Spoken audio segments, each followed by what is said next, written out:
Okay, in this video what we're going to do is get familiar with the interface of XSI and the different key elements that we're going to be using for the duration of this tutorial, which is of course very important to know, so you know exactly where to get the tools and features you need to work with ICE. So here I am by default in the model mode, and I know that because over here on the left the main toolbar here is set up in this purple color, and it says model up here. So I can click on here to open up a menu, and then I can click on simulate, or I can hit the shortcut which is 4 on the keyboard. Once I do that, I'm in simulation mode. So I can see here on the left the main toolbar switched out, and I have all kinds of different tools. In particular, you'll notice here there's an ICE menu with a couple of buttons, a create and an edit button. And we're going to be using those quite a bit here when working with ICE. We can also come up here to the main menu, and we have access to all the different modes here as well. So if we go to the simulate mode here, this is the same exact menu that you see over here on the left on the main toolbar. The only difference is that you have access to it through the main menu just as a matter of convenience for you. Okay. Also, we have over here on the right the MCP.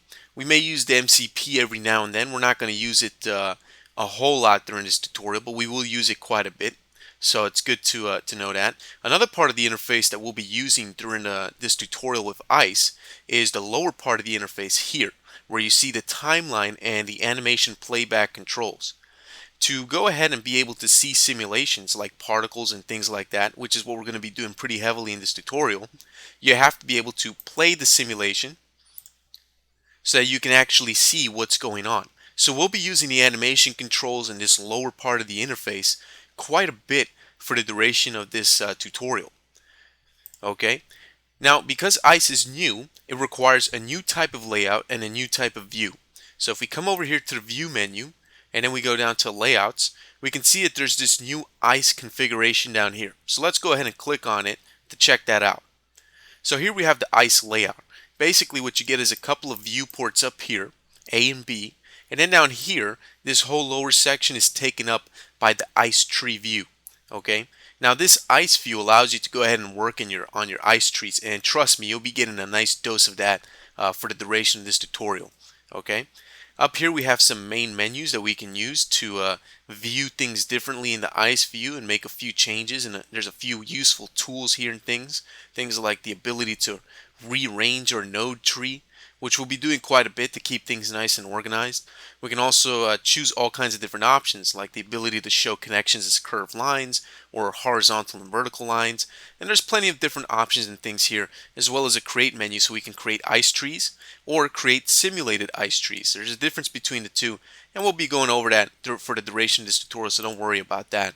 So we have lots of different tools and things. Here we have quite a few buttons. We have a refresh button. We can lock down our ICE tree. We can clear it out. Then we have an important feature here in the ICE tree. We have these two arrow icons. So let's click on the right arrow.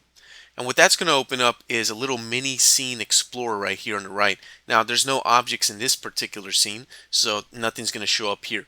But trust me, we're going to be talking about ICE for so long that you'll get real familiar with this over here.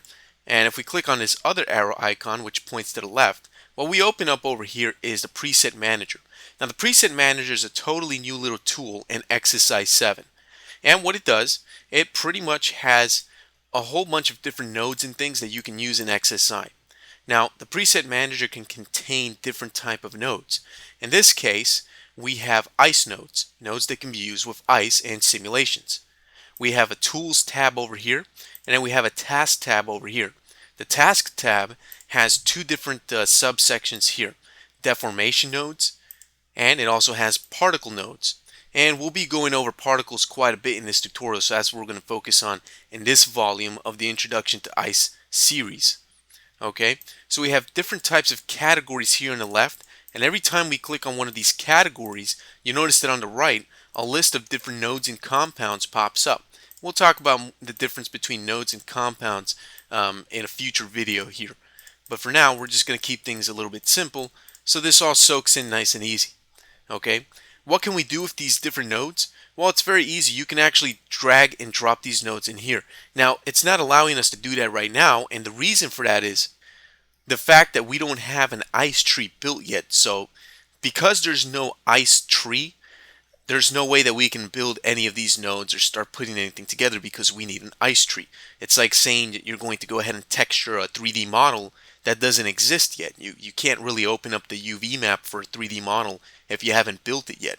So it's kind of the same principle here. And trust me, we'll be working with this ice tree and we'll be building nodes and different types of node structures here quite a bit during this entire very long tutorial. Okay, so I wouldn't worry about that right now. Right now I'm just trying to get you familiar with this little ice tree interface here. Over here we have a search box, and the search box is pretty neat because here's the way that it works. You start to type in a word, and every time you type in a category, or a character I should say, XSI goes ahead and it filters out all the nodes that match up with whatever letters you've typed in so far. So if I type in an entire word, like say the word modify, any nodes that have the word modify in it will pop up here. See that? So it filtered out these two nodes, modify particle color and modify particle size. So it's a really neat little tool, this little search feature, because as you can see, there are lots and lots of nodes. If you look at this carefully, you'll notice there's a lot of categories of nodes here. And every time I click on one of these categories, you can see usually there's a very long list of nodes over here on the right. So it's a little bit time consuming to go ahead and go to a specific category like modifiers, for example, and go ahead and start searching through all these nodes. It can be pretty time consuming.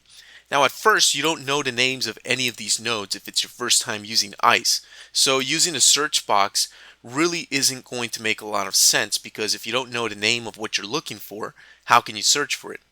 So at the beginning you'll be going through these menus and selecting different nodes, but that's what this tutorial and training is for, to teach you a lot of these nodes so you can start getting used to ICE and start working on your own projects using ICE. So by the end of this tutorial you'll know a lot of these nodes by heart, and a lot of them you'll be able to go ahead and start typing in their names in the search field here and start pulling them up easily.